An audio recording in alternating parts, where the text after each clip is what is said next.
Kenapa nih laptopku kok tiba-tiba begini? Gimana Nasrul, tugasnya? Udah siap? Belum nih. Dari sana aku lihat kamu kayak kebingungan gitu. Emangnya ada masalah apa? Nggak tahu nih. Tiba-tiba tampilannya warna biru. Oh, setahu aku sih itu mungkin dari Windows-nya kali. Kira-kira sama siapa ya? Bisa kita tanya masalah ini. Kamu punya kenalan nggak bisa? Punya? Siapa? Ada kenalan aku, soalnya dulu aku pernah ikut pelatihan teknisi komputer gitu. Jadi mungkin Bapak itu tahu sih mengenai masalah ini. Kapan bisa kita jumpai beliau? Serang aja yuk. Ayo.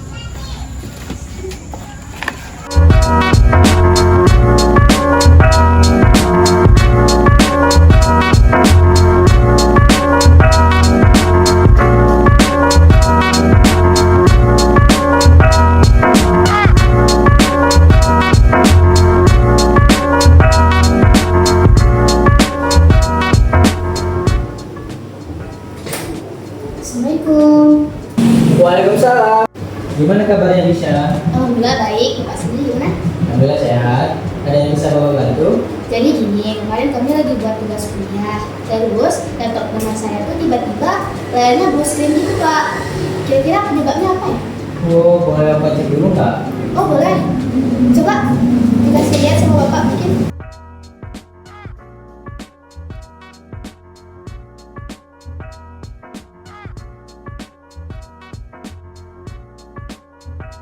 Ini Bapak cek dulu. Ini laptopnya lambat nih. Ya, sepertinya harus diinstal ulang. Penyebabnya apa ya, Pak? Kemungkinan ini bisa jadi laptopnya bervirus. Oh, dilanjut kita ulang aja, Pak. Oke, ini saya install ulang. Apa boleh kami belajar install ulangnya juga? Siapa tahu nanti ada kasus yang sama. Jadi kami bisa atasinya sendiri.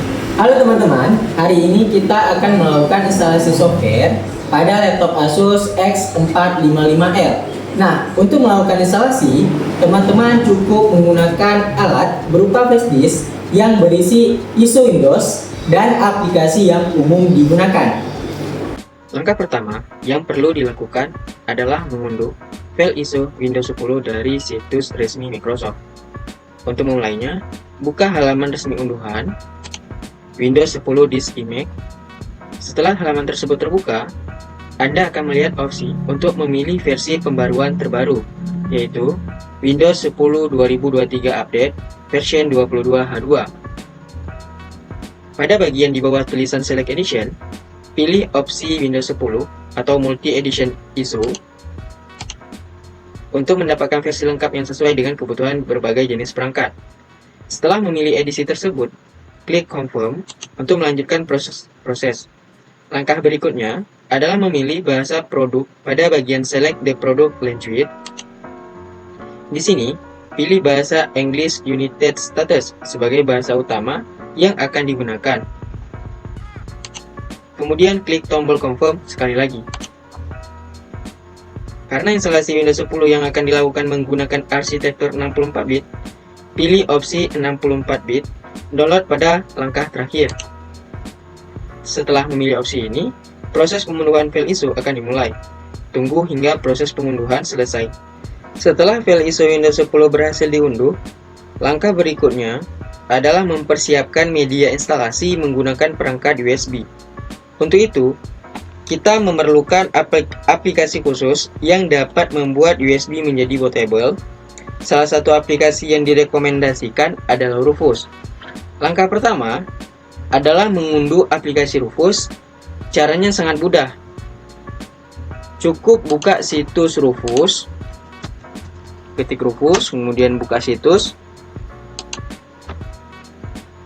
Pada halaman utama situs tersebut, cari tautan untuk mengunduh aplikasi versi terbaru.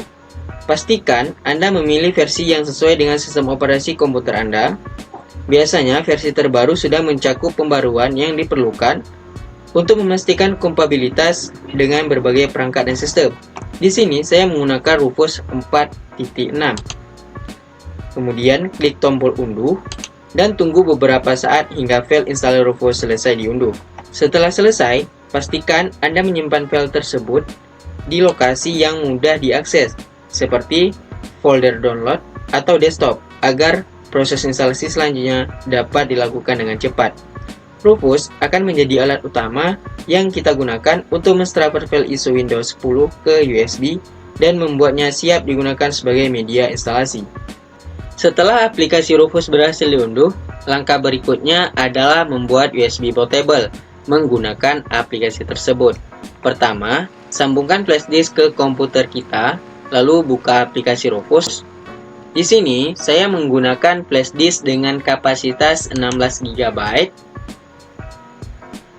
Sebelum kita melakukan pembuatan bootable, pastikan flash disk dalam keadaan kosong. Jika masih terdapat data di dalamnya, pindahkan terlebih dahulu ke tempat penyimpanan lain, karena proses ini akan memformat flash disk dan menghapus semua data di dalamnya. Setelah kita memastikan flash disk sudah kosong, kemudian pada menu boot selection, biarkan itu menjadi disk or image. Terus pilih select. Di sini kita pilih Win10 22H2 yang telah kita download tadi. Selanjutnya, pada partition schema, di sini bisa kita lihat terdapat GPT atau MBR.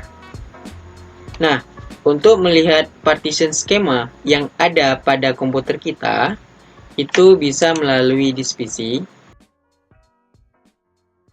dan pilih manage, terus pilih disk management, pilih pada disk 0, kemudian pilih properties. Nanti kita pilih pada menu volume. Di sini partition schema yang digunakan adalah GUID partition table. Setelah itu kita kembali pada aplikasi Rufus, kemudian kita ubah partition schema menjadi GPT. Setelah semua pengaturan selesai, klik tombol Start untuk memulai proses pembuatan USB bootable. Pada bagian ini, klik saja OK.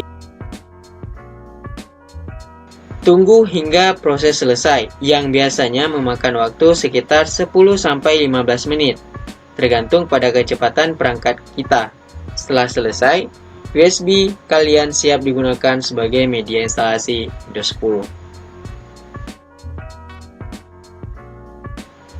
Setelah proses bootable pada Rufus selesai, aplikasi akan menampilkan opsi Start dan Close. Pilih Close untuk menutup aplikasi. Langkah selanjutnya adalah melakukan instalasi ulang Windows. Sebelum memulai, sangat penting untuk memeriksa kapasitas lokal disk C di komputer Anda, agar data yang tersimpan di lokal disk D tidak ikut terhapus selama proses instalasi. Untuk memeriksa kapasitas lokal disk C, buka di bagian disk PC. Di sini, lokal disk C kapasitasnya yaitu 87,3 GB, sedangkan lokal disk D itu 135 GB. Nah, yang akan kita hapus nantinya itu yaitu lokal disk C. Setelah kita memastikan kapasitas dari lokal disk C dan D, maka ini akan mempermudah kita saat melakukan partisi. Kemudian matikan komputer, shutdown atau restart. Kalau di sini saya pilih opsi restart. Pada laptop ini, tekan tombol F2 sampai masuk ke dalam menu BIOS. Setelah masuk ke dalam menu BIOS, boot option yang pertama itu diganti menjadi USB Toshiba supaya yang kebaca nanti pertama saat mau diinstal ulang itu adalah UEFI Toshiba atau flash disk kita duluan. Kemudian baru pilih save dan exit. Setelah masuk ke dalam menu setup, di sini pilih lanjut to install, biarkan saja. Kemudian pada theme and current format itu pilih bahasa Indonesia. Kemudian pada keyboard or input method itu biarkan saja. Kemudian pilih next. Setelah itu pilih install now. Di sini saya memilih I don't have. Kemudian pada bagian ini saya memilih Windows 10 Home Single Language. Kemudian klik Next. Pada bagian ini centang syarat dan ketentuan yang berlaku pada Microsoft. Nah, setelah itu klik Next. Nah, pilih bagian Custom. Di sini terdapat 5 partisi disk. Nah, yang akan kita hapus yaitu nanti ada recovery, kemudian ada sistem, ada MSR, dan primary. Nah, itu adalah sistem di local disk C kita atau sistem pada Windows. Nah, kita klik pada nomor 1 recovery, kemudian pilih delete, kemudian pilih OK, dan selanjutnya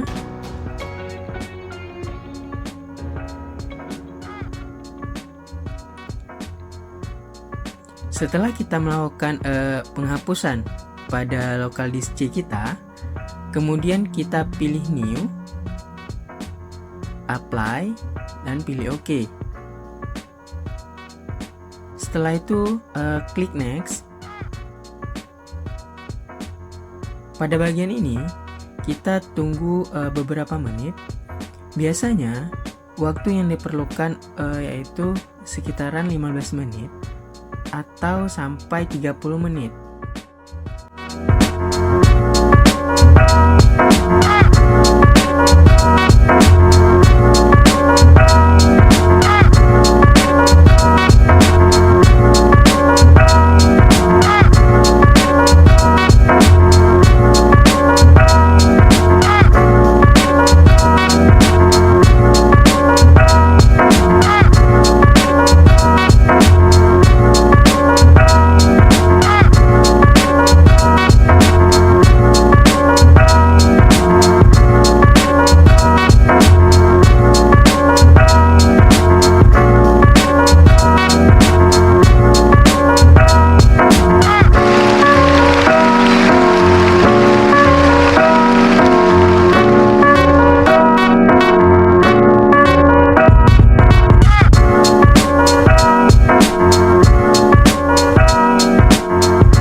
Misalkan kedepannya kami ingin perdalam lagi ilmunya, itu gimana ya? Iya, kalau mau perdalam lagi, kalian bisa ikut kursus atau lihat tutorial yang ada di internet. Baik Pak, terima kasih atas bantuan dan ilmunya ya. Sama-sama. Jika ke depan nanti kalian ada kendala, jangan sungkan-sungkan untuk kabari supaya kita bisa belajar bersama. Baik, kalau gitu kami permisi dulu ya.